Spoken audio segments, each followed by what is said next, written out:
Assalamualaikum warahmatullahi wabarakatuh. Apa kabar anak-anak? Semoga selalu sehat ya. Salam hijau, salam peduli lingkungan, dan juga salam rindu buat kalian. Apa kabar? Apakah sudah mulai bosan di rumah? Sabar ya, kita masih belajar secara daring karena COVID-19 masih menghantui kita, masih terus mengganas.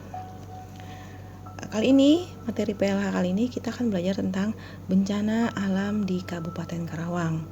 Jadi ini secara spesial kita akan belajar apa sih bencana-bencana alam yang biasanya terjadi di daerah tempat tinggal kita.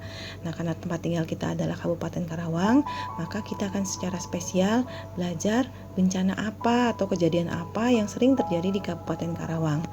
Seperti kalian ketahui, bencana alam adalah kejadian luar biasa yang terjadi pada suatu daerah yang meliputi areal yang luas dan menimbulkan korban yang lumayan besar.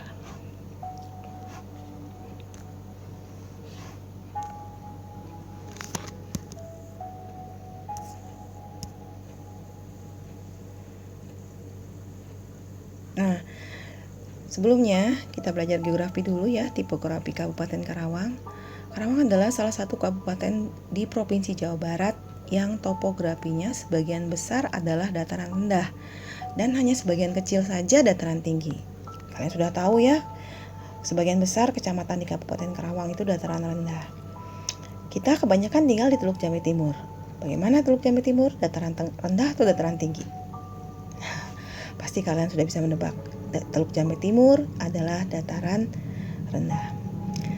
Secara geografi, wilayah Kabupaten Karawang sebagian besarnya adalah dataran yang ada di dekat pantai yang luas, terhampar di bagian pantai utara dan merupakan endapan batuan sedimen yang dibentuk oleh bahan-bahan lepas, terutama endapan laut dan aluvium vulkanik. Sedangkan bagian tengah kawasan perbukitan yang sebagian besarnya terbentuk oleh batuan sedimen. Di bagian selatan terdapat Gunung Sanggabuana. Kita ternyata punya gunung, cuma gunungnya tidak setinggi gunung yang lain ya. Ketinggiannya 1291 meter di atas permukaan laut. Nah, Kabupaten Karawang ini terdiri dari 30 kecamatan, 12 kelurahan, dan 297 desa. Data tahun 2017, jumlah penduduknya adalah 2.110.476 jiwa dengan luas wilayah 1.652,20 km persegi. Ini kalian lihat peta Kabupaten Karawang. Kalian tinggal di mana? Ya.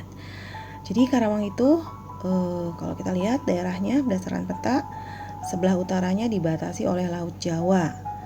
Sebelah baratnya dibatasi oleh Kabupaten Bekasi, sebelah timur dibatasi oleh Kabupaten Subang, sebelah tenggara dibatasi oleh Kabupaten Purwakarta, di sebelah utara dibatasi oleh Kabupaten Bogor dan Cianjur.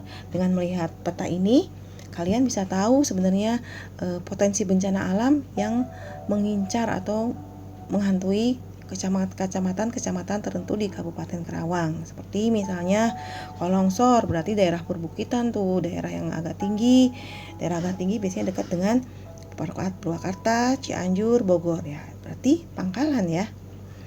Kemudian daerah-daerah dekat laut itu biasanya daerah yang potensi bencana alamnya itulah rob, banjir. Contohnya Cibuaya, Pedes, Cilamaya, Pakis Jaya itu daerah-daerah yang sering terjadi banjir akibat rob atau badai.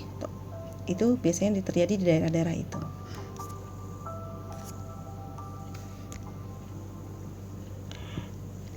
Nah, ini biasanya tadi seperti Ibu Guru sebutkan berdasarkan peta bencana alam yang biasanya terjadi di Kabupaten Karawang: banjir, tanah longsor, angin puting beliung, dan rob. Ini kecamatan-kecamatan yang biasa terjadi angin puting beliung, misalnya Tegalwaru, Pangkalan, Kutawaluya, Cilamaya Kulon.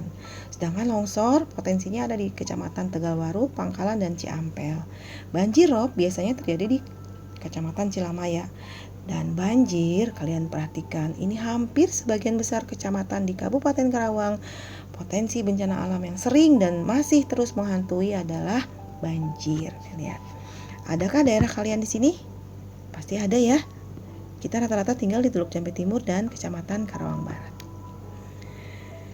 Nah, setelah mempelajari ini, kalian bisa lihat, bisa scan QR code-nya di sini ya. Ini contoh bencana alam, kejadian bencana alam yang terjadi di Kabupaten Karawang. Silakan kalian bisa nanti scan QR code-nya.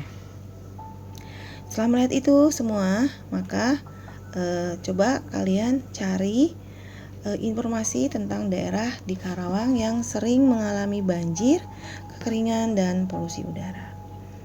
Nah, kenapa sih kita harus belajar bencana-bencana alam yang sering terjadi di Kabupaten Karawang? Kita harus mempelajari ini karena untuk memitigasi jika bencana itu terjadi. Untuk apa?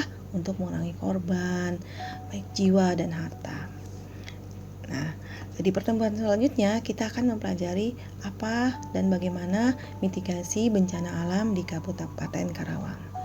Setelah ini, Ibu persilakan kalian membaca artikelnya mengenai bencana alam di Kabupaten Karawang. Dibaca ya, karena tugasnya atau latihan soalnya hanya bisa dikerjakan dan mendapatkan nilai yang baik jika kalian membaca dengan serius artikel yang ada di blog Bu Guru. Itu saja dari Bu Guru mengenai bencana alam yang terjadi di Kabupaten Karawang. Terima kasih atas perhatiannya. Jangan lupa tetap jaga kesehatan, jaga jarak, selalu memakai masker jika keluar rumah, rajin cuci tangan. Salam sehat, salam hijau, salam peduli lingkungan. Assalamualaikum warahmatullahi wabarakatuh. Bye-bye.